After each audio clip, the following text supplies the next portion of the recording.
자, 그러면 이제 그 명예 이제 사회 경제 부분을 이제 시작할게요. 거기 보면 이제 이갑제가 나오는데요. 이갑제는 이제 명나라 때 주원장이 실시한 항총 조직을 얘기를 해요. 그래서 전 시간에도 얘기했지만 이 주원장은 농민 출신이고 그다음에 향촌의 문제는 간이 개입하지 않고 자율적으로 했으면 좋겠다는 그런 생각을 가지고 있었고, 그래서 전환시대 때 초기 때에 향촌 자치를 모델로 해갖고 만든 것이 이갑제예요. 그래서 명나라 초기 때 사회 그 향촌 사회를 지배했던 이제 조직이었는데, 요때 이 갑이라는 뜻은 그 자연호를 중심으로 해서 그 편제된 건 아니고요. 편호예요, 편호. 국가가 임의대로 그 뭐냐면 형성된 편호고요. 근데 실제적으로는 이제 자연을 기반으로 했던 편호죠. 예. 그러면 이제 이갑제의 실시한 목적을 이제 보면 조세징수와 부역징발 있어요. 그래서 이걸 좀 부연 설명하면 보통 우리 지금 뭐 세금 징수라든지 운반 이런 것들은 우리나라에서는 국가가 하죠. 근데 그 당시에는 중국에서는 국가가 해주는 게 아니라 자기들이 해야 돼. 자기들이 자치적으로. 그래서 세금을 징수하고 그것을 운반하는 거. 그러니까 이제 성의 성도나 그다음에 저기 북경의 남경 쪽 이렇게 운반하는 것도 자기들이 해야 돼요. 상당히 이거 뭐냐면 고역이에요. 왜냐 중국은 땅이 넓기 때문에 그거 한번 왔다 갔다 하면 어떻게 돼요? 보통 한 달, 두 달, 어쩔 때는 뭐 6개월 잡아먹고 그래요. 예, 이런 것들이 하거나 그 다음에 부역징발 같은 경우에는 이제 노동력을 동원할 때도 뭐냐면 이런 것들을 이제 이갑제 안에서도 이제 행정제도 정비 같은 것들을 이제 하고 그다음에 총난 공동체 항충 질서 유지, 치안 유지, 그러니까 경찰 역할도 하고요, 농민 교화도 하고 그다음 상호 부조 및 상호 감시도 해요.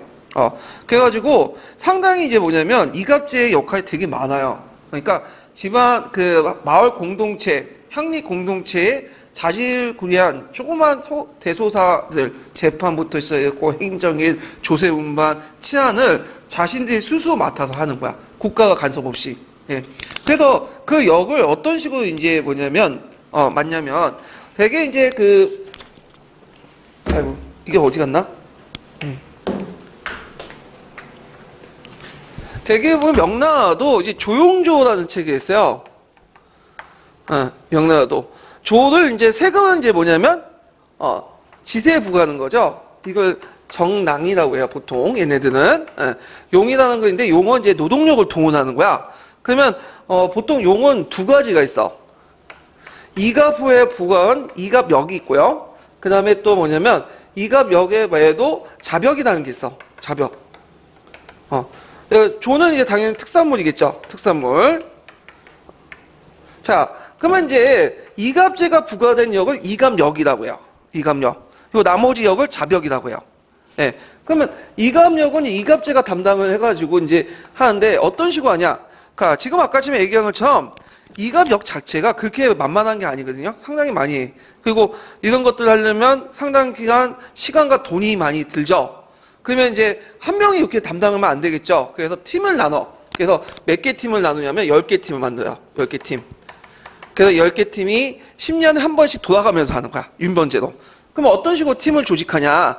자, 115를 이렇게 기준으로 해가지고, 여기 115를 기준해서, 물론 여기 115라는 것은 하나의 기준선이고, 뭐, 많을 수도 있고, 적을 수도 있어요. 강남 같은 경우는 인구가 많으니까 더 많겠죠. 110호보다. 근데 강북 같은 경우에는 인구 없는 데는 110호보다는 좀 적을 수가 있죠. 하여튼, 기준은 이제 115를 이제 기준으로 해가지고, 뭐냐면 110호 중에 잘 사는 호를 10호를 있고 못 사는 호 100호 이렇게 나눠요.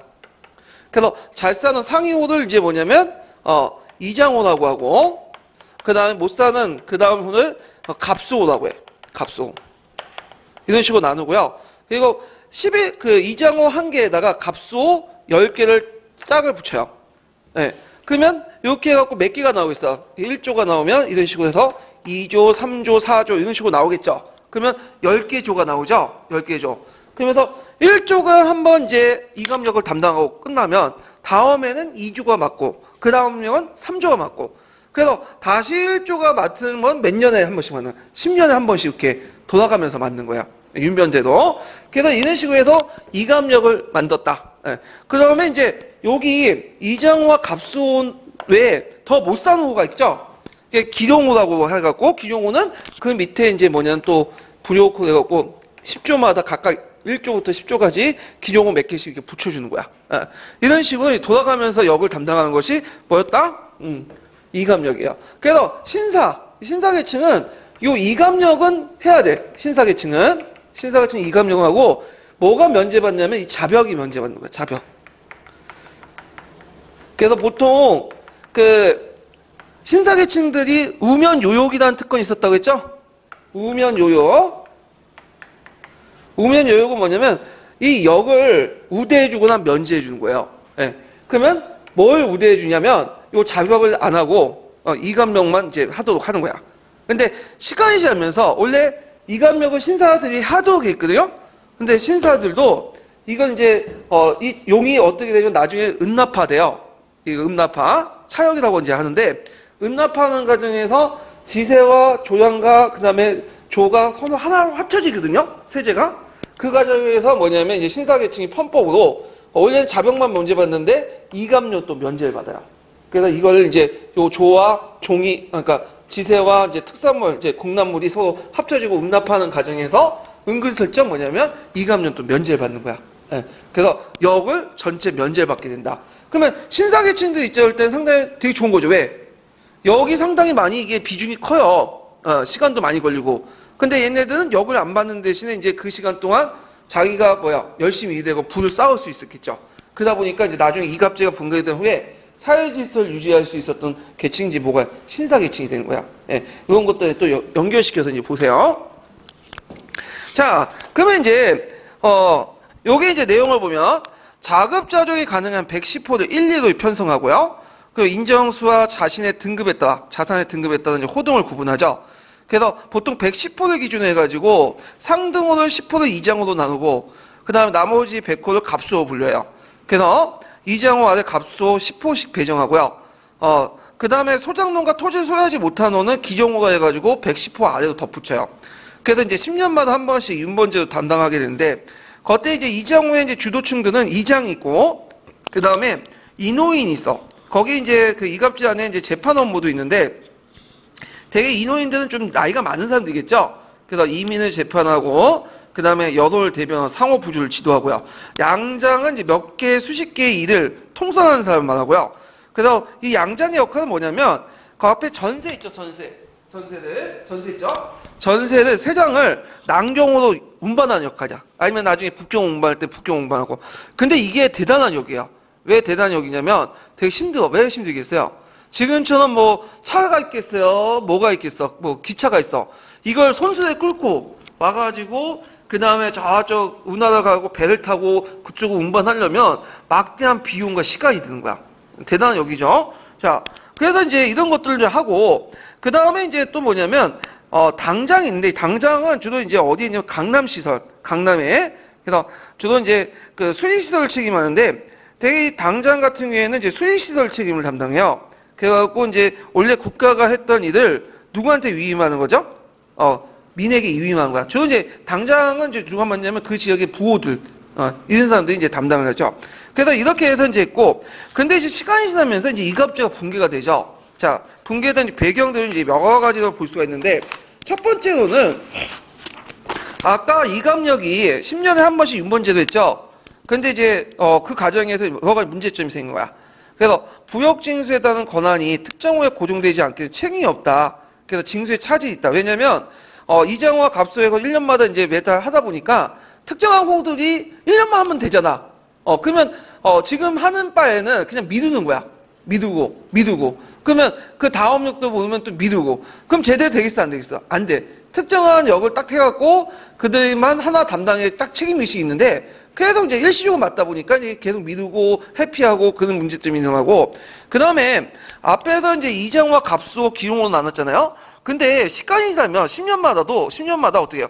이장호도 예전에 이장호였다가 집안이 폭삭 망하는 경우도 있죠. 그러다가 갑수호다가 집안이 상승하는 경우도 있고 또는 아니면 기룡호로 떨어지는 경우도 있고 이런 것들을 뭐냐 제대로 파악을 못해. 근데 몰락한 호에게 똑같은 역을 부과하면 어떻게 돼요? 10년 후에. 못하겠죠 당연히. 도망치 나오겠죠. 이런 여러 가지 문제점이 났고 그 다음에 명예 재정 규모가 계속 확대해요. 원래 초창기 때 이제 홍모제는 백성들 위한다고 해놓고는 중앙세금 제도를 이제 딱 고정을 시켜보여. 그러니까 원액을 중앙세제의 원액을 딱 고정을 시키니까 그러니까 이제 지방 재정을 끌어다가 나중에는 쓰게 되죠. 그러니까 여러 가지 지방 잡세들이 들어가고 자 그래서 이런 것들이 이제 문제가 생겼다. 그래서 나중에 이제 국가재정과 관리의 은에 대한 수요 증대, 그다음 명초에 비교적 가볍던 부역들이 점차 늘어나서 농촌 사회를 압박하고, 그다음에 이제 지방세금들이 또 중앙세금화 되면서 뭐냐면 여러 가지 잡세가 또 부과되죠. 그러면서 이갑제가 또 붕괴된 배경이 되었고요. 그다음에 아까 말한 것처럼 그 신사층의 요용묘의 특권 있죠. 원래 신사층도 원래는 이갑력을 수행해야 돼요. 자병만 면제받았어 얘네들은. 근데 시간이 지나면서 이갑력도 면제받아. 아까 말한 것처럼 그 조용조 세경체가 일원화되면서 뭐냐면 또 응납화되면서 은근슬쩍하면서 이갑력도 면제받는 식으로 이제 면제를 하는 거죠. 그러다 보니까 그 면제분만큼 또 누가 담당하는 거야? 그 나머지 이갑 코들이 담당하죠. 그러다 보니까 부담이 더 늘어났고. 자, 그다음 15세기 중기 이후에 중앙과 지방의 통치가 약화돼서 관리의 부정부패가 만연됐고. 그 다음에 또 이제 신사층들이 이익이 되니까 일종의 비특권적 지주층들이 부역항체를 이제 호구대작을 던져해갖고 신사층을 사칭을 하니까 이걸 또 농민이 또 부담이 증가하고 또 그걸 담당하고 있으니까 또 도망가는 사람이 생기고 계층 분화 형성이 되면서 이갑제가 붕괴되고 자 상품화폐 경제가 발달되면서 사회적 양극화가 차이가 극대화돼요. 그리고 지역 내에서도 차이가 있어. 그래서 예를 들어서 지금도 강북 지역과 강남 지역에 잘 사는 사람이 만약에 강북 지역의 이장호와 우리 친구들 강남 지역의 이장호는 차이가 나죠. 강남의 이장호가 더 잘 살잖아. 강남 상구에 높은.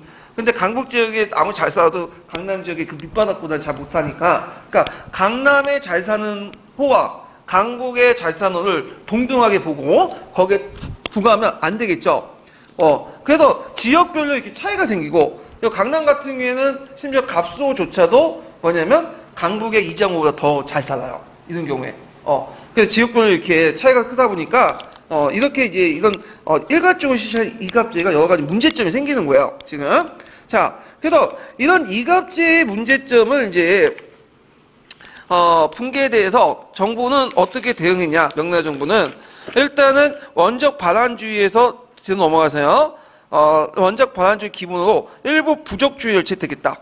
왜냐하면 이제 그 당시에는 인구 이동이 많았어요. 나중에 이제 설명하겠지만 그래서 이런 걸 갱민이라고 하는데 이 갱민들을 그 현주지에 호적에 편입을 시켜버린 거야. 그래서 원적 반환주의를 기반, 그러니까 원적 도망가는 사람 이주자들 원래는 데려오도록 하지만 실제 그게 안 되니까 일단 기본은 유지한 채 예외적 부족주의를 채택했다. 갱민주의들. 근데 이제 우리나라도 그렇지만 중국도 마찬가지고 우리나라도 마찬가지지만 항상 예외가 뭐예요? 원칙이 되는 거죠. 그래서 원칙은 원적 반환주의지만 실제로는 부족주의를 채택했다고 보시면 돼요. 자, 그 다음에 한약이라든지 보갑제 같은 것을 통해서 교화를 하면서 상호부조와 치안 유지를 담당했다. 그러니까 이제 종전에 이갑이 담당했던 이 상호부조, 치안 유지 등등등을 이 항약조직이나 보갑제를 통해서 담당하도록 했다. 대개 이제 이 항약과 보갑제들은 누가 장악했냐면 지방 신사계층들이 장악했어요. 지방 신사계층이. 그래서 항약 같은 경우에는 그 당시 이제 강서나 강남을 중심으로 해서 확대됐고요. 그 다음에 이제 그 보갑 같은 경우에는 식가를 일갑으로 해서 연대 책임을 묻는 거죠. 그래서 도적을 방비하고 항천 질서를 유지하는데 이렇게 이용을 했다. 이런 것들 기억을 해주시고 이 보갑제는 청나라도 계속 실시해요. 청나라 때도 채택되고 그래요. 그 다음에 10단법부터 1조법으로 이루어지는 부역제도를 개편했다.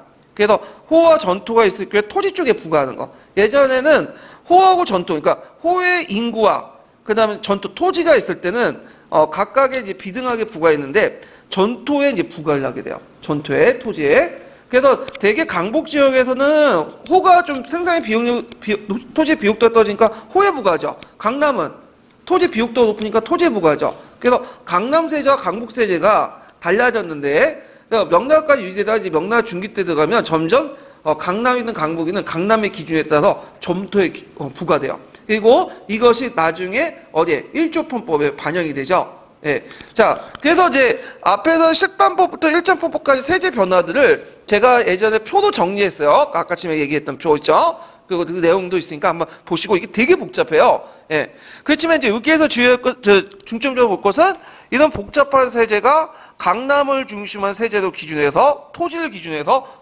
바뀌었다. 그래서 은납화됐다. 이렇게 보시면 되죠.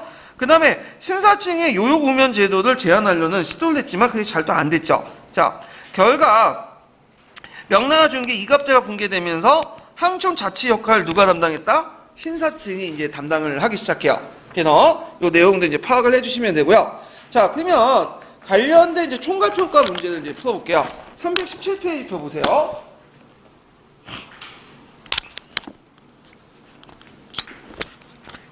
자, 317페이지 6번 문제 볼까요?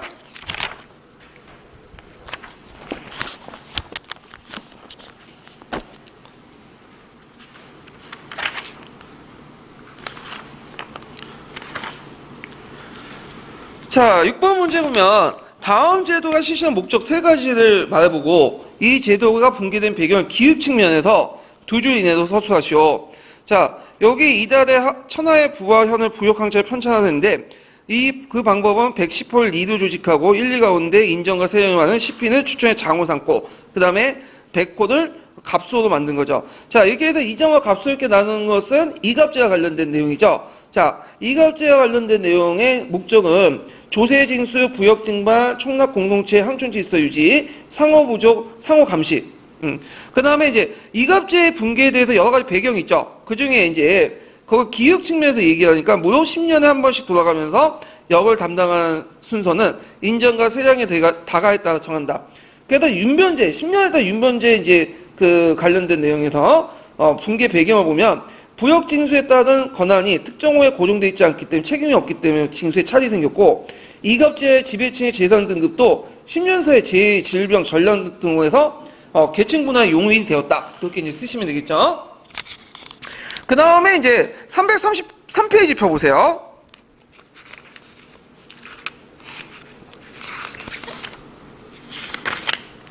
자, 333페이지 44번 문제 볼게요. 자, 가와 나의 그 명칭을 쓰보고 그 다음에 기획의 제도의 목적을 쓰시오. 그 다음에 기획의 붕괴 원인을 두 가지로 서술해 보시오. 이렇게 했는데 자, 일단은 가에 들어갈 건 부역항책, 나에 들어갈 건 어린도책이죠. 예, 이렇게 쓰시면 되고 그 다음에 이제 거기에 기획의 제도의 목적은 여기 이제 이갑제의 목적을 쓰시면 되죠. 중앙의 행정명령을 농촌사에 깊숙이 침투시켜 세역을 효율적으로 징수하고 총납공동체 항촌질서 유지한 목적으로 이제 실시를 한 거고 그 다음에 이렇게 있고 그 다음에 기억의 붕괴 원인은 아까쯤에 여러 가지가 있는데 이 내용들 쓰시면 돼요. 정리해가지고. 예. 자, 그래서 이제 이갑제와 관련된 내용들 한번 살펴봤고요. 자, 그 다음에 뒤에 넘어가서 몇 페이지 펴보냐면 이제 신사계층을 볼게요. 신사계층. 자, 명청시대 때의 지배계층을 신사라고 하죠. 신사 또는 향신이라고 불려요. 향신. 네. 그래서 이제 이 신사와 향신이라고 하는데 신사에서 신자는 이제 어떤 걸 말하냐면 그 관리를 얘기해요. 관리를. 그다음에 사는 뭘 의미하냐면 그 당시 이제 그 학위 소유자 있죠. 거인, 생원, 감생 이런 것들을 이제 사라고 하죠. 그래서 여기서 그 신사 계층을 이렇게 해가지고 얘기를 하는데 그래서 현직 관료와 전직 관료들 신, 그 다음에 학위 소유자들 사 이렇게 해서 신사라고 이렇게 하고 있고요. 근데 일본 학자들은 향신이라고 하는데 향신은 왜 그러냐면 이제 지배계층의 얘네들 성격이 주로 지방을 근거지로 하고 있거든요. 사대부와 달리. 그렇기 때문에 지방을 근거지 했던 그 지방의 어떤 그런 것들을 강조하기 위해서 향신이라고 해요. 근데 이제 보통 교과서나 통론에서는 신사라고 했으니까, 그러니까 신사라고 얘기할게요. 자, 이들의 형성 배경이 02년 기출문에 나왔는데, 이갑제가 해체했던 명중기 이후에 항촌질서 유지에 위한 그래서 참여했고, 새로운 사회계층으로 대두됐고요. 그리고 이들은 토지 경부의 지주층이 형성됐고, 특권 창했는데, 아까 얘기한 것처럼 우면 요역에 특권이 있다고 했죠? 요역을 일부 면제받아. 무슨 요역? 자벽을. 그래서 이제 있다가 나중에 시간이 지나면 이갑역까지 면제받았다. 예. 근데 이게 주의할 것은 조세 면세는 아니에요. 지세를 면제받는 게 아니라 요역을 면제받는 거야. 그래서 우면 요역이라는 것도 요역을 우대해주고 면제해준다는 뜻이에요. 지세 면제는 아니에요. 그래서 잠깐 이제 청라가 등장할 때 지세를 좀 깎아준 건 있어. 그렇지만 지세를 면제해준 건 아니다. 왜냐하면 지세를 면제하면 이들이 대부분 지주기 때문에 당연히 국가 수익이 어떻게 돼요? 바닥나겠죠? 그러면 이런 건 안 돼. 예. 자, 구성은 대부분 지주층과 지식인이고요. 현퇴직 관리들, 이들 신이라고 했죠. 또 학위 소유자들, 거인, 생원, 감생 이런 사람들 이제 학위 소유자인데 보통 이제 거인, 생원 이런 감생 같은 사람들은 예전에도 있었어요.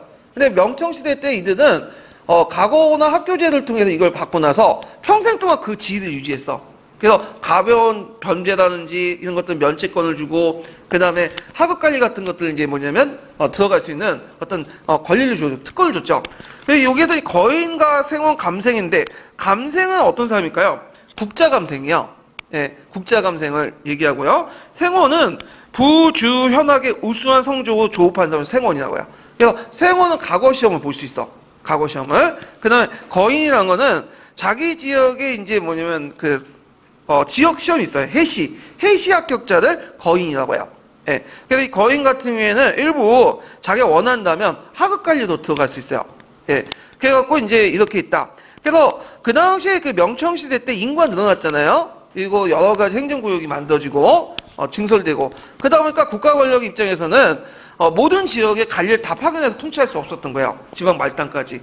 그러다 보니까 누구의 도움을 받을 수밖에 없냐면 이 신사계층들의 도움을 받을 수밖에 없어. 그래서 신사계층들이 국가 권력을 대신해가지고 지방 항촌 말단까지 해서 이렇게 통치를 하고 국가 권력을 대변해주고. 그리고 심지어는 또 어떤 경우에는 국가 권력을 대변해주지만 또 뭐냐 자기 이익도 챙기고. 그 다음에 또 뭐냐면 국가 권력이 좀 약할 때는 청나라 초창기 때는 또 개기기도 하고 그런 역할을 했다.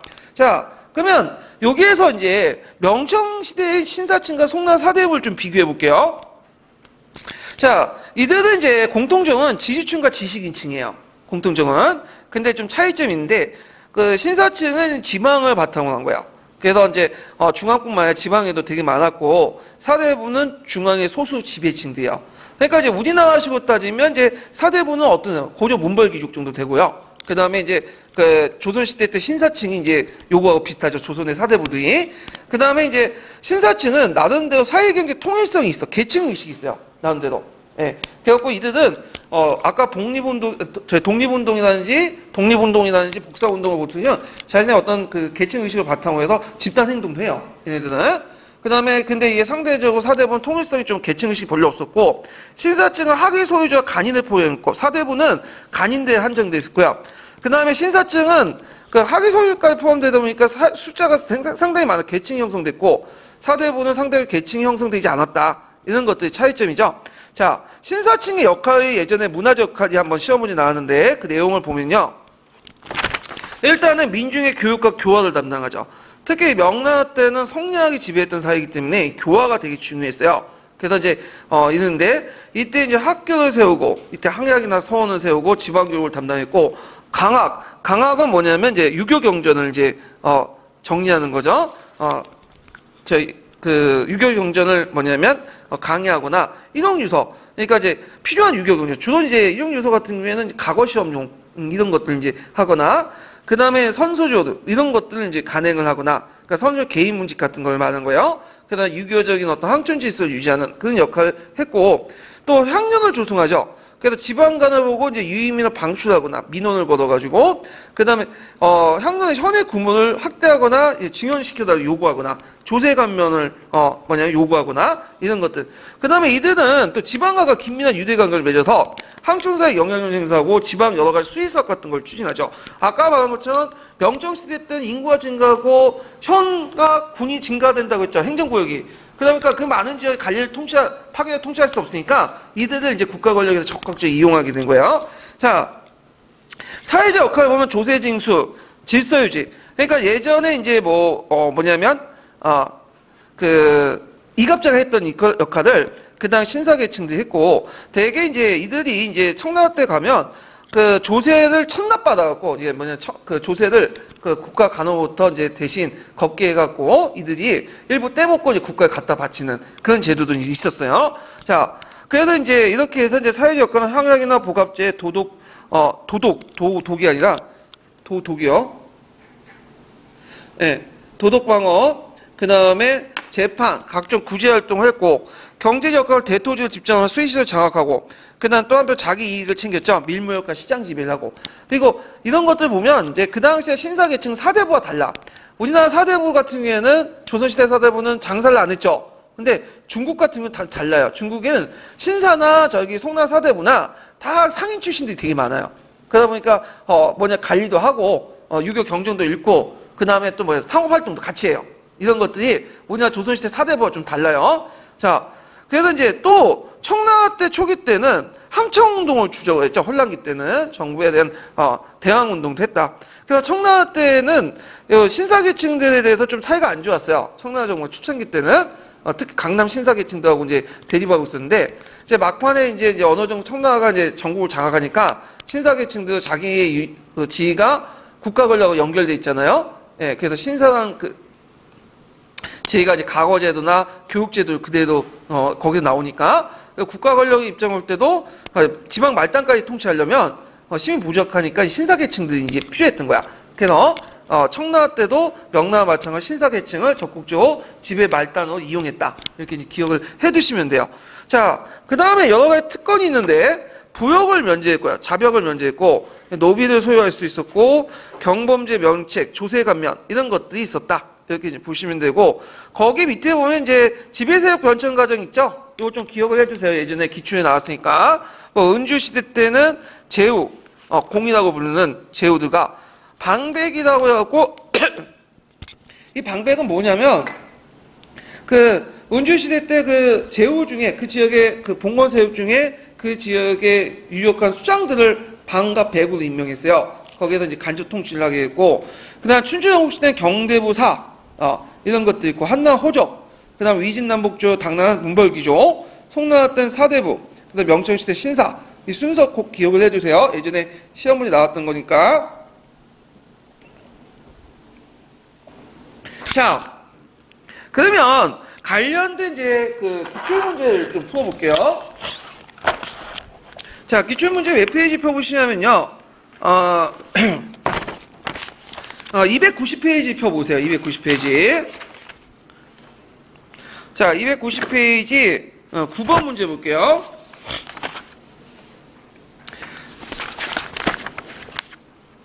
자, 다음 글을 읽고 신사층의 형성 배경을 두 가지 기술하고 밑줄친 신사층의 사회 문화적 역할 중에 문화적 역할에 대해서 60차 내에서 쓰시오. 이렇게 했는데 여기 이제 밑줄친 부분이 없네. 예. 거기 교재에 보면 밑줄친 부분이 없는데 사회 문화적 역할 이렇게 보시면 되고 자 거기 신사층 형성 배경은 명대 과거제 부활과 과거 준비와 학교제도가 활성화되면서 이런 학교제도와 연결되어 있는 이들이 간직 진출하거나 학위 소유자가 형태 다수로 형성됐죠. 그래서 15세기 이전에는 초창기 때는 그렇게 많지가 않았어 수가. 근데 시간이 지나서 이들이 이제 늘어나면서 일종의 하나 계층 지배계층이 된 거야. 그 다음에 두 번째 요소는 이갑제 해체와 그 다음에 이들이 우면 요역의 특권을 가지고 있죠. 이런 것들 이제 같이 써주시면 돼요. 자, 그 다음 신사의 문화적 역할은 이제 항촌사의 교육을 담당했고 공공부의 건의나 조언하고 여론을 조성하고 지배했으며 등등 주민복지와 지방사업을 추진했다 뭐 등등등을 이렇게 쭉 쓰시면 될 것 같아요. 자, 그 다음에 또 몇 번 문제를 보시냐면요. 그 뒤에 넘어가서 291페이지 그 10번 문제 보세요. 자, 보기는 중국의 역대 왕조의 대표적인 사회계층이다. 시대수로 나열한 것은 이렇게 했는데 자, 먼저 첫 번째 볼 게 뭘까요? 기흑이죠. 예. 그래서 이제 공경대부는 춘추시대 때, 그 다음에 니은은 위진남북조 기족시대 문벌기족, 그 다음에 디귿은 사대부, 그 다음 니은은 신사. 그러니까 답이 4번이 되겠죠. 자, 그래서 이제 이렇게 해서 한번 또 이제 그 명천시대 때 이제 신사계층 받고 그 관련된 이제 총괄평가 관련된 내용을 좀 볼게요. 321페이지 표 보세요. 자, 321페이지 17번 문제 볼까요?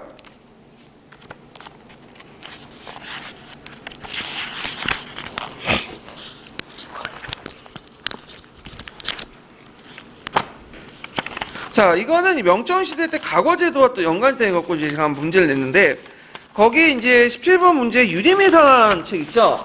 이 유리매사라는 책은 명나라 때 이제 지어진 책인데, 이 책이 이제 뭘 비판하면 그 명나라 때 과거제도를 비판하는 내용을 적혀 있어요. 그 내용을 보면, 자, 거기 일종의 소설책이에요, 유리매사는. 거기 보면 다음 시대 때 향시의 응시 자격의 조건을 말해보고, 위주진 8구문의 폐해를 한 줄에 쓰시오. 그 다음에 다음과 같은 과거제도 무술본법 때 어떤 식으로 개혁된지 써보시오. 이렇게 했거든요. 자, 여기에서 이제, 있는데, 여기는 명나라 때 얘기를 쭉 얘기하고 있어요. 명청시대 과거제도. 그래서, 요때 이제 향시라는 것은 응시 자격이 뭐죠? 부주군현에서 우수한 성적을 가지고 있는 사람, 생원의 자격을 가지고 있어야 돼. 그래야지 이제 과거시험을 볼 수 있어. 예. 그래서 과거제도, 학교제도 연결시켰죠. 그 다음에, 문제점은, 8권의 문제점은, 그 사상과 학문의 발전을 저해해서 상대적 명대의 훌륭한 문인이나 대세상가들, 사상가들 배출하지 못했고, 자, 그 다음에 뒤에 있는 내용이죠. 무술본법 때 과거제도 기억했죠. 어떤 식으로 과거제도 기억했죠? 8고문을, 해서 신식학문으로 과거를 치르겠죠. 이 내용들. 그리고 이제 여기에서 나온 생원이라는 사람도 신사계층 중에 하나예요. 그래서 신사계층들이 그 당시 과거와 학교제도를 통해서 배출됐다. 이렇게 이제 보시면 돼요. 자, 그 다음에 이제 334페이지 펴볼게요.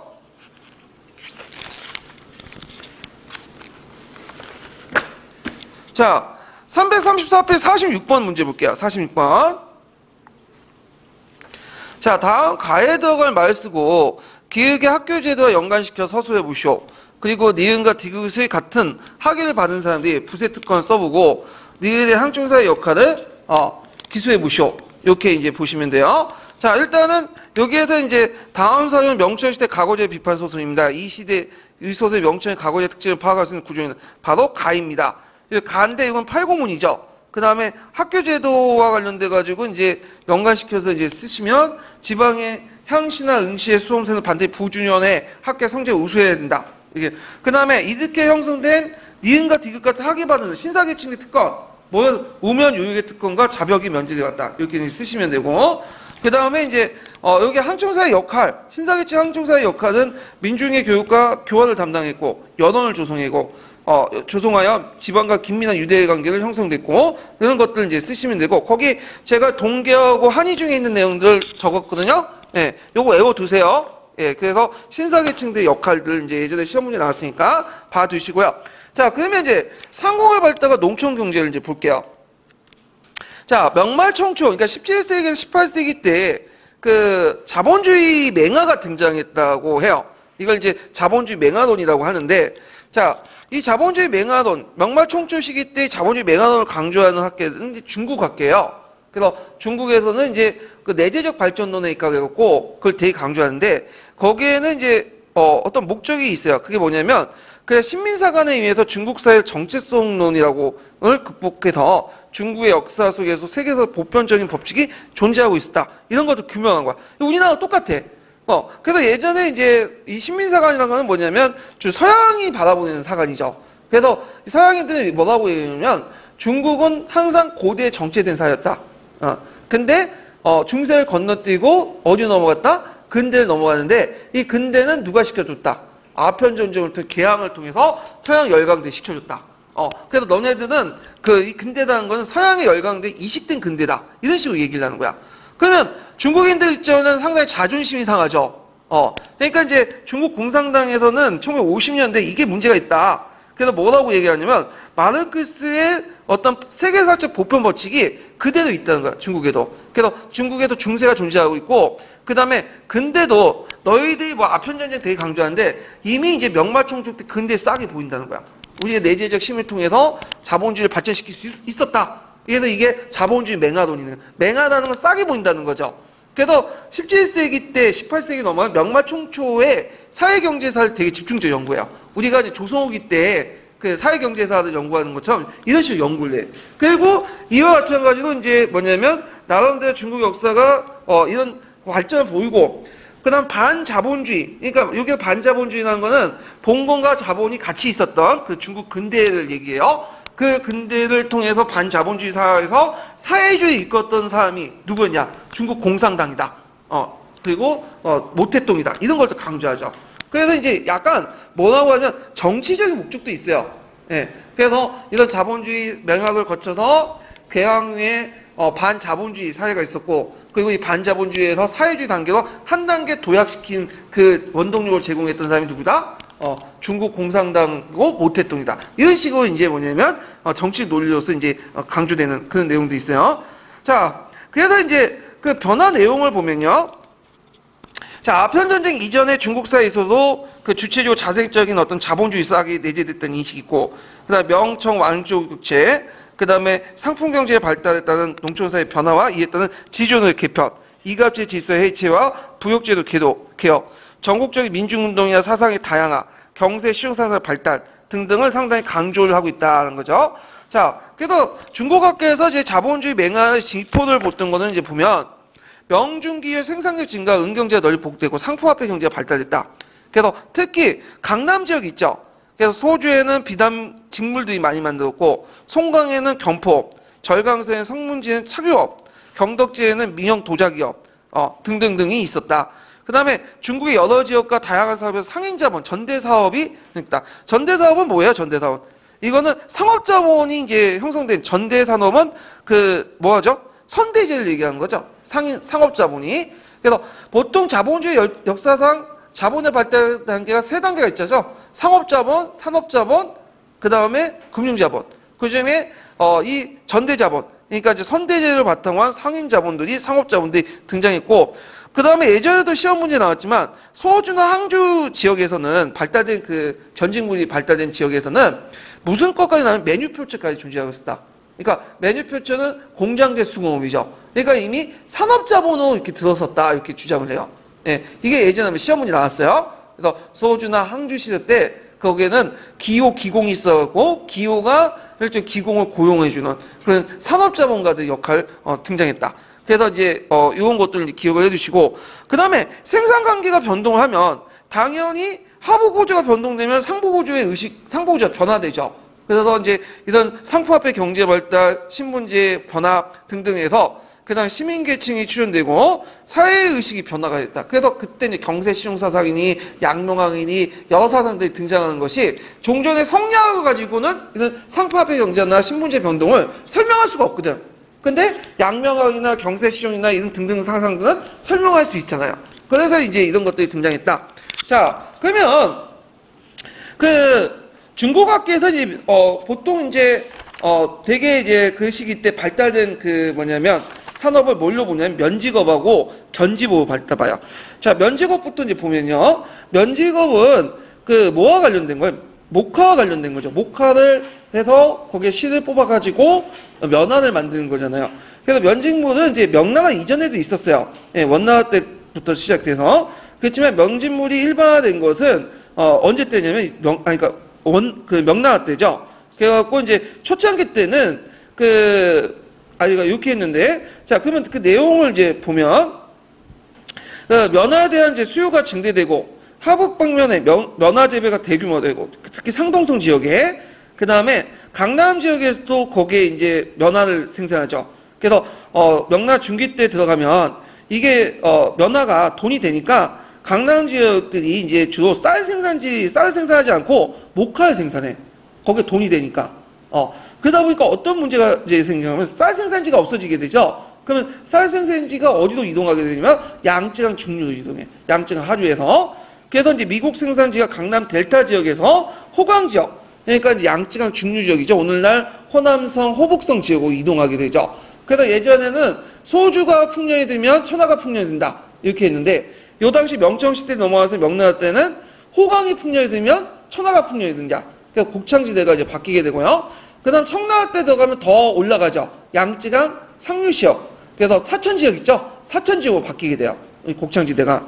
그 다음에 도시 수공업의 발달과 비농업 인구가 증가되고, 그 다음에 이제 식량이 예전에는 이제 양쯔강 하류 지역에서는 식량을 밖으로 유출했는데 이제 얘네들 자체 생산을 하지 않으니까 다른 곳에 미국인이 반입해서 주로 이제 호강 지역에서. 그 다음에 면포 생산 과정에서 이제 상업자본들이 선대제를 통해서 개입해 농민 수탈을 했다. 그래서 이들을 살장이라고 하는데, 선대제는 예전에 한번 설명했죠? 그래서 직기라든지 원료라든지 이런 사람들 농민들이 주고 농민들이 그걸 또 만들어가지고 상인들이 갖다 바치면 상인들이 판매하고 그런 제도를 선대제라고 하는데 이 면제병에서 이 선대제 운영 과정에서 상인 자본들이 너무 뜯어내기 때문에 이들을 살짝이나 불렀고 결국에는 이 면제업을 통해서 부를 축적하지 못하고 이들이 분홍을 성장하지 못했다는 의견이 다수예요. 예. 하여튼 이런 면직업이 발달됐다 이렇게 이제 보시면 되고 그 다음에 또 그 당시 또 발달된 게 견직업이에요. 견직업은 비단 생산과 관련된 건데 대개 그 면직업과 마찬가지로 견직업도 초창기 때 간형수공업이 있어요. 근데 이제 간형수공업 체제에서는 관리의 노동 착취나 중간 착취, 불안정한 급여 등등을 세트해서 간형을 폐지하고 장호의 이제 사경을 인정하고 대신에 이제 은으로 엽을 대신 납부하도록 이제 하게 되죠. 그래서 이제 그 과정에서 민영수공업이 발달했는데 자 크게 이제 민영수공은 두 가지로 나눠요. 하나는 민간에서 그냥 일종의 자가수요나 간단 시장의 팔 목적으로 했던 농촌에서 하는 농촌수공 형태고 아니면 도시에서 전문적으로 하는 거예요. 그래서 대개 농촌에서 만든 비단들은 저가품이죠. 근데 도시에서 만드는 그 면직물들은 고가품이야. 주로 이제 면직물, 그러니까 고가품을 만드는 민영수공은 어디에서 발달됐냐면 소주나 항주 같은 양쯔강 하류 지역에서 발달됐어. 이 지역에서. 그러니까 이 지역은 면직물도 발달됐지만 모두 견직물도 발달한 거야.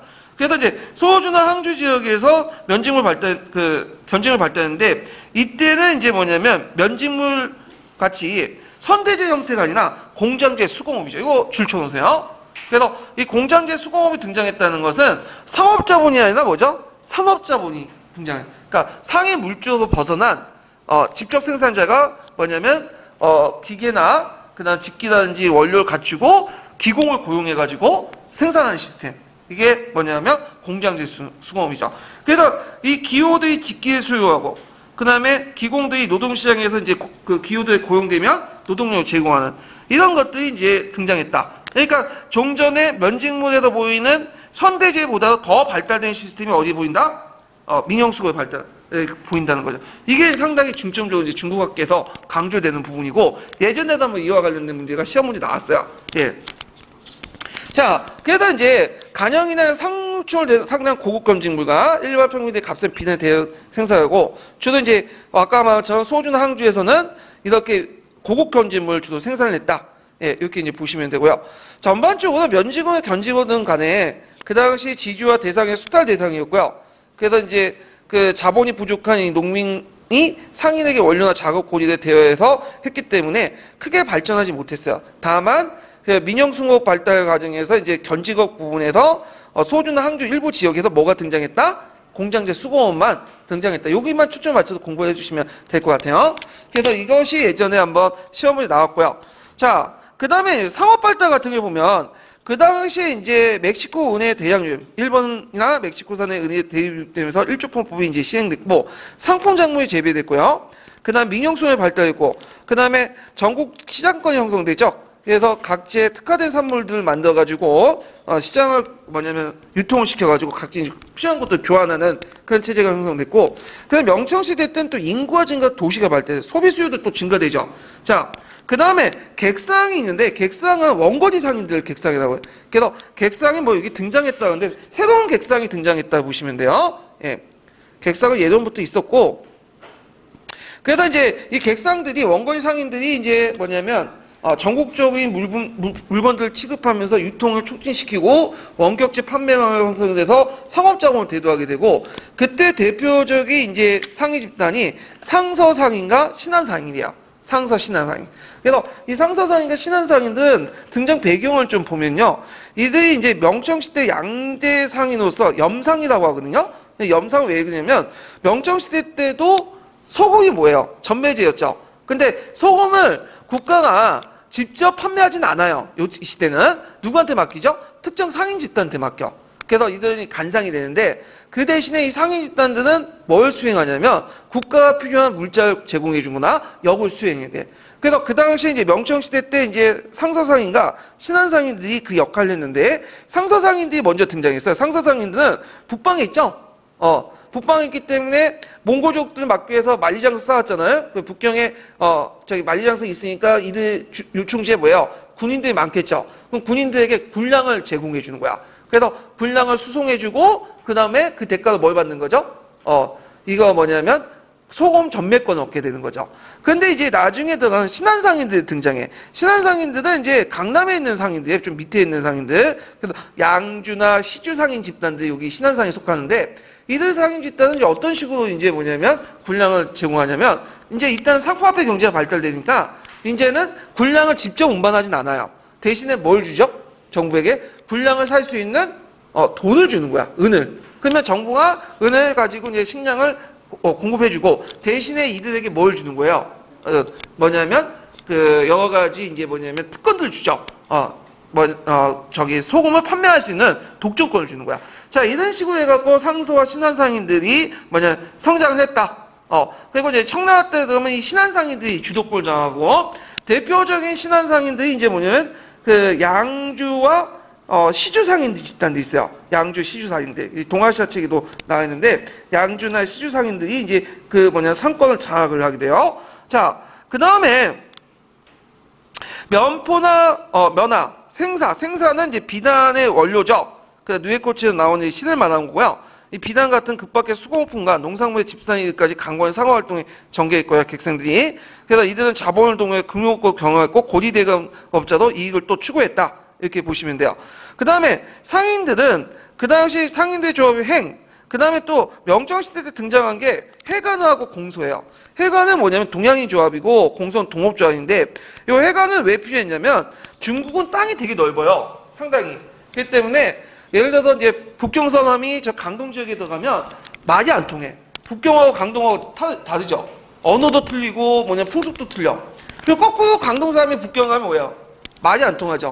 그러다 보니까 이제 그 상인들이 이제 먼 거리에 갈 때 자기 고향의 그 지역의 해관에 들어가면 여러 가지 편의시설을 제공해 준 거야. 통역도 제공해 주고, 그다음 잠자리도 제공하고, 여러 가지 정보도 알려주고, 이런 역할을 했던 것이 해관이다. 그래서 원거리 상인들을 위해서 그 지역의, 각 지역에 자기 고향 출신들이 구성된 해관들이 있었다. 그리고 그 해관들은 또 상인들 뿐만 아니라 각원을 보는 사람들도 이용했어요.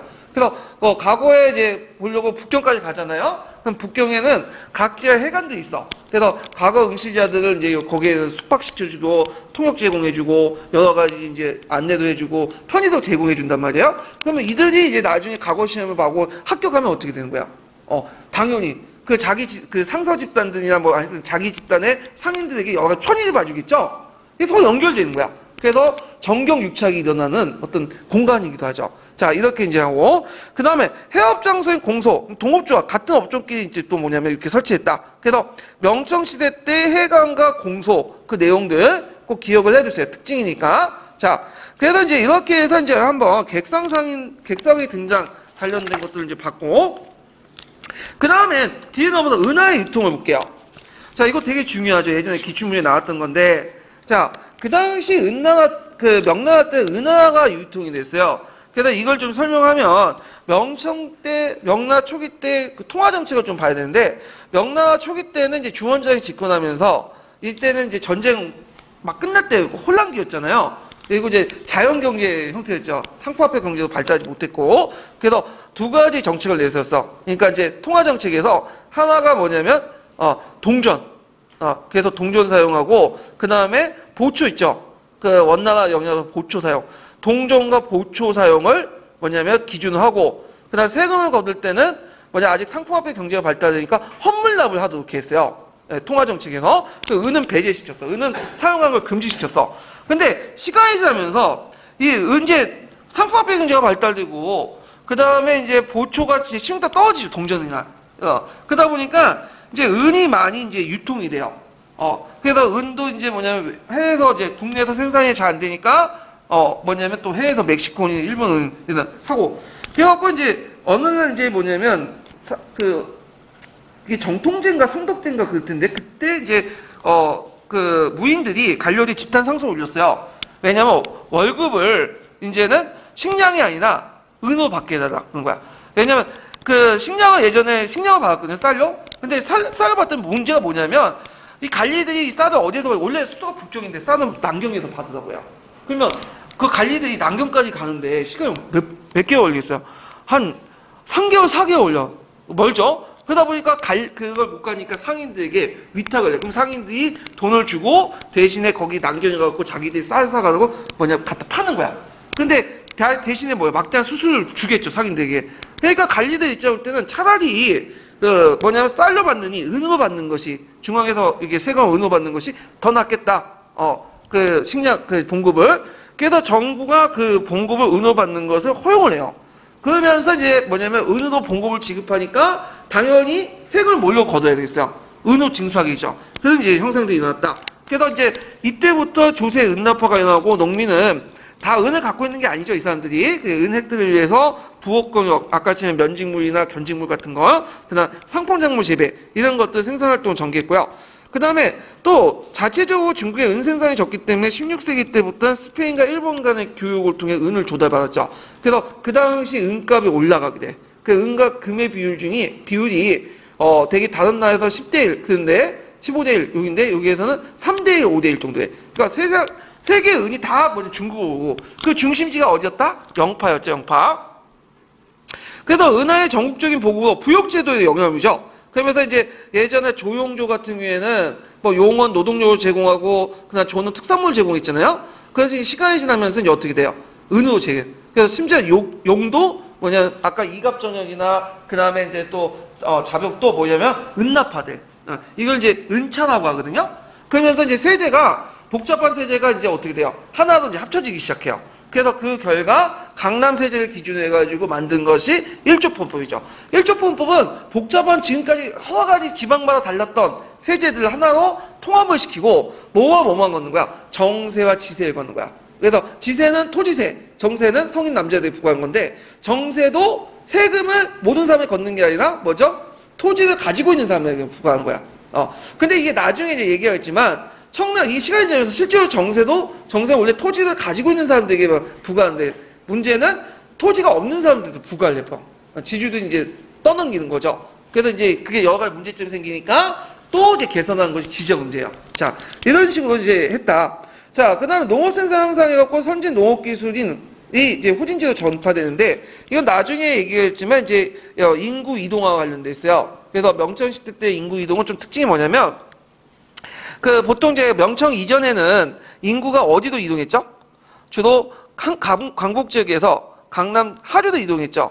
그래서 강남 델타 지역으로. 그래서 남이 형상들이 주는데 이때는 주로 이제 여러 방향으로 이동하게 돼. 이건 나중에 하겠지만 특히 이제 선진 지역에서 후진 지역으로 이동하는데 자, 이때 이동할 때 선진의 농업 기술이 후진지로 전파되기 시작하고요.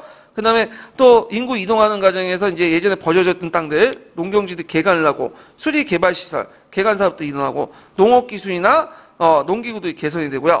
그 다음 새로운 지주전호제의 농업경의 적극성에서 농업 생산이 향상되고 요때 이제 지주전호제는 점점 경제 외적인 관계에서 경제적 관계로 진전되고 특히 이제 토지 소유 관계에서도 뭐가 확립되죠? 일전 양주제가 확립되죠? 그래서 경작권하고 소유권이 분리돼 나가기 시작해요. 그 다음에 이제 강남 지역에 벼의 이기작이 일반화돼요. 이기작은 예전에 말했죠? 농사를 2번 짓는 거죠. 예. 그래서 이제 송나라 때 말기 때, 남송 말기 때 등장했다가 이게 이제 명청시, 특히 명나라 때 확대되고 일부 지역에서는 상기작까지 가능해. 상기작은 쌀을 3번 짓는 거야. 베트남 같은 경우는 그런 경우도 있어요. 예. 그 다음에 면화가 널리 항상 재배되고 외래작물이 들어오죠. 그래서 옥수수, 고구마, 콩, 감자. 특히 이제 이게 고구마, 감자 같은 경우에는 나중에 이제 무슨 작물로 제외하냐? 구황작물로. 그래가지고 되게 명청시대 때 인구 증가의 원인 중에 여러 가지 원인 중에 하나가 뭐냐면 이런 구황작물 재배예요. 그래서 구황작물을 통해서 인구가 증가되는 그 원인이 되었다.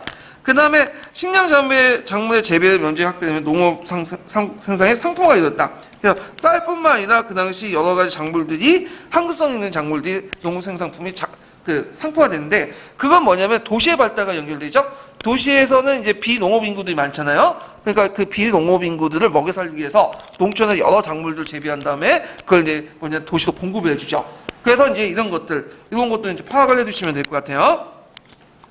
자, 그러면 관련된 이제 내용들, 기출문제들을 이제 한번 좀 풀어볼게요. 기출문제 이제 몇 페이지 풀어보시냐면요.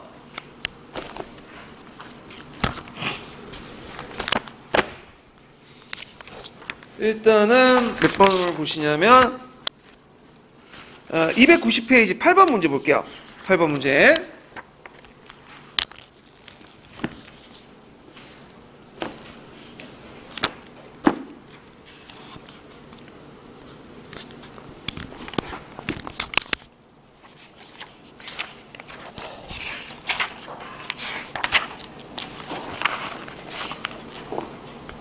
자, 다음 상주문에 따라서 입안된 정책이 끼친 영향으로 옳은 것만을 보기에서 모두 고른 것은 이렇게 있는데, 요거는 이제 뭐냐면 이게 영종대예요. 맞아요. 영종대. 영종대인데 베이징 무관들이 봉급을 미국으로 대신에 은호 지급해달라. 이런 상소문을 올린 거예요. 그래서 이걸 대해서 이제 정부가 들어줬어요. 그러면서 쌀을 이제 대신에 은호 봉급을 주다 보니까 당연히 국가 수입은 이제 쌀 대신 뭘로 받겠어요? 은으로 받겠죠. 그러면서 은납파를 확대시키는 배경이 됐던 그 뭐냐면 상주문인데 되게 유명하죠. 그래서 서울이나 아시아사에도 이 상주문이 나와요. 그래서 좀 눈에 발라두세요. 자, 그러면 이걸 통해서 이제 상품화폐 경제가 발달되죠. 왜 상품화폐 경제가 발달될까요? 정부에서 이제 은으로 세금을 걷다 보니까 은이 얻기 위해서 이제 황금 작물들을 재배하는 거야. 황금 작물이라는 거는 시장에 가서 팔 수 있는 작물도 있죠.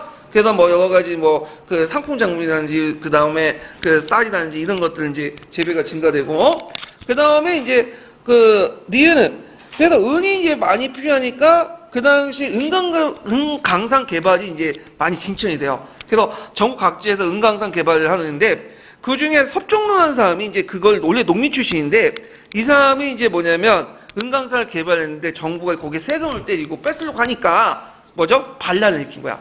그래서 이것도 이제 니을과 관련된 거고. 자, 거기 보초제거사인데, 보초제거사는 뭐냐면, 요거는 보초는 명나라 초기 때 발행된 지폐죠. 지폐. 예. 그래서 그 보초인데, 이 교초에 영향을 받은 거예요. 예. 거길 만드는 그 뭐냐면, 관리하는 간청인데, 명초기 때 그 뭐냐면, 간청이에요. 그래서 명초기 때, 초기 때 통화정책은 은을 배제하는 거죠. 뭐와 뭐만 사용한다고 했죠? 동전하고 보초만 사용하도록 한 거야. 그래서 이게 은 초기 때, 그러니까 명나라 초기 때 얘기고, 그 다음에 각호에 호등했다가 포원을 납부했다. 포원은 아까 같이 원나라 때 강북 지역에 부과됐던 뭐예요? 그 몽고식 약탈세제를 반영했다고 했죠. 그래서 이제 원나라 때 관련된 내용이고. 그러면 답이 몇 번이겠어요? 기획과 니을이 있죠. 그래서 2번이 되겠죠. 자, 그 다음에 이제 몇 번을 보시냐면, 뒷장 넘어가서 291페이지. 11번 문제 볼게요. 11번.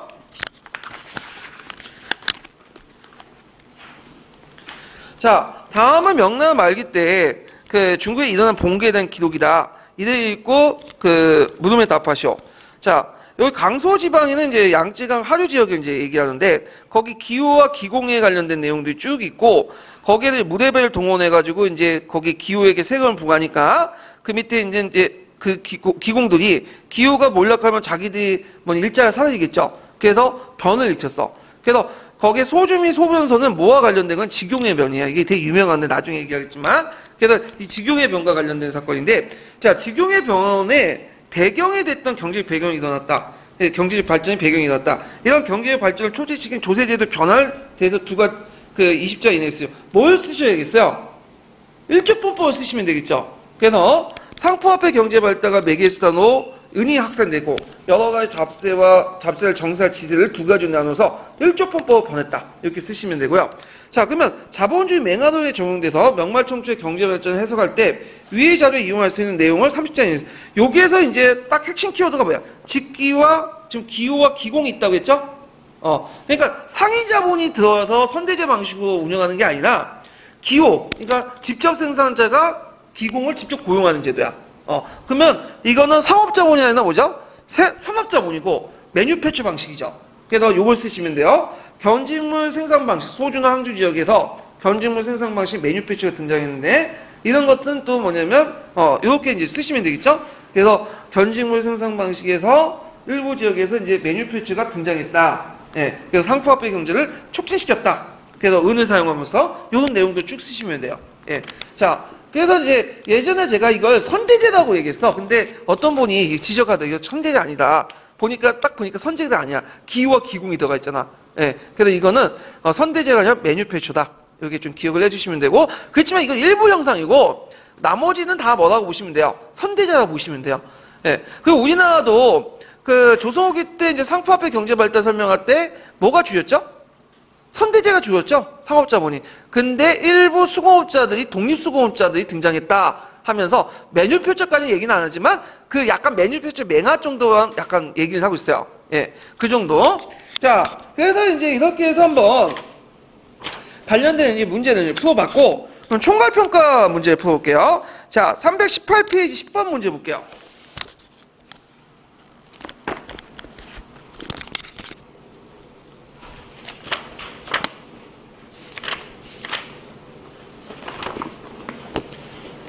아, 10번 문제 보면, 아이고, 이게 어디 갔나. 네.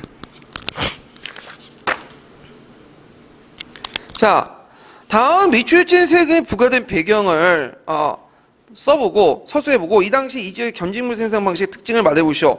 자, 아까쯤에 이제 소주 민번소 해가지고 직용해변에 관련된 내용들 이제 응용해서 낸 건데, 얼마 전 과도한 세금이 처음 부과됐을 때 직용해변은 왜 일어났냐면 그 당시 만력제 때 그 3대 원정이 났죠. 임진왜란, 보바이 반란, 양훈의 반란. 그래서 많은 군사비가 증가되니까 상세와 강세를 이제 징수를 했어요. 그 과정에서 이제 뭐냐면 한간들을 파견했는데 이 한간들이 무예배를 동원해서 억지로 걸으니까 이제 들고 일어난 거죠. 그래서 요거 쓰시면 되고, 자, 요때 방법의 특징은 기호가 자본을 투자하고 기공이 노동자원을 제공한 매뉴팩처 단계, 산업자본을 도달했다. 이렇게 쓰시면 돼요.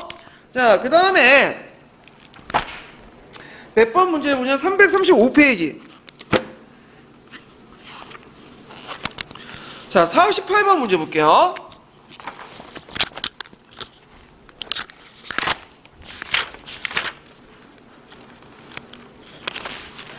자, 다음 자료 A가 나온 경제적 배경을 명초의 화폐정책과 연결시켜 두 줄 이내로 서술해보고, 자, 자료 B식에 나온 조세정책 내용을 말해보시오. 그 다음에 자료 C에 나온 배경을 기술해보고 자료의 미추홀증 조치가 후대 세제 개편 내용에 어떤 영향을 줬는지 말해보시오. 자료 A는 예전에 이제 그 기초에 나왔던 내용인데, 아까 얘기했던 각 간원이 녹봉에서 녹병을 난경에 쌀로 바꿔 먹는 거죠. 쌀을. 근데 이게 왜 명초의 화폐정책과 이제 연결시 이제 보면 그 당시 명나라 초창기 때는 뭐와 뭐를 사용했죠? 그 당시 이제 화폐정책이 그 통화가 지폐하고 보초하고 동전으로 한정돼 있고 은혜 사용을 막았죠.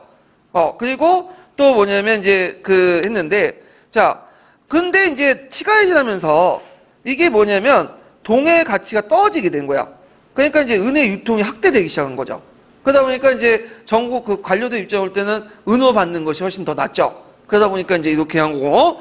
자, 그 다음에 자료 B시기가 나온 조세정책 내용. 자, 이 자료 B시기는 이제 그 뭐와 관련된 내용이냐면, 여기 딱 보시면 알겠지만, 뭐, 호시가 많이 넉넉하고 등등. 호시들이 넉넉하고 그러니까, 이게 어느 시기하고 관련돼 있어요? 장거정 개혁하고 관련된 내용이에요. 그래서 1조 편법 내용을 쓰시면 되고요. 그 다음에 여기 보면 이제 그 자료 C는, 이게 이제 뭐와 관련된 거냐면, 자, 지금 천하가 오랫동안 평안한 인구였는데 쭉 지방 간에 이건 뭐와 관련 지정은제에 관련된 거야. 그래서 지정은제에 나온 배경과 그 다음에 그 영향, 이런 것들 이제 나오고 있는. 그러니까 지정은제에서 뭐와 이제 관련된 내용이냐면, 지정은 전에 강희제 때 그 일정한 기준론들을 기준으로 해가지고 정세를 안 걷는다고 했죠. 예.